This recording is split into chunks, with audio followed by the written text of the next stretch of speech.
நாம் இந்த கோரிக்கையை வைக்கிறோம். இந்த மாநாட்டில் யார் வேண்டுமானாலும் பங்கேற்கலாம்.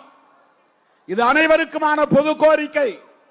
இதில் அரசியல் வேண்டாம், இதில் அரசியல் சாயம் பூச வேண்டாம், தேர்தல் கணக்குகளை பேச வேண்டாம், கூட்டணி அரசியலை பேச வேண்டாம் என்று எல்லாவற்றையும் இணைத்து கடந்த மாதம் 10ஆம் தேதி நான் ஒரு பேட்டி கொடுத்தேன்.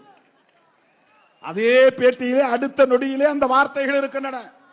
ஆனால் இங்குள்ளவர்கள் என்ன செய்தார்கள்? திருமாவளவன் அதிமுகவுக்கு அழைப்பு விடுத்தார், கூட்டணி மாறப்போகிறார். ஒட்டுமொத்தமாக இந்த மாநாட்டின் உயர்ந்த நோக்கத்தையே சிதைத்து விட்டார்கள். மதுவை ஒழிக்க முடியுமா முடியாதா என்று விவாதத்தை நடத்தியிருக்க வேண்டும். போதைப் பொருள்களை ஒழிக்க முடியுமா முடியாதா என்ற விவாதத்தை நடத்தியிருக்க வேண்டும்.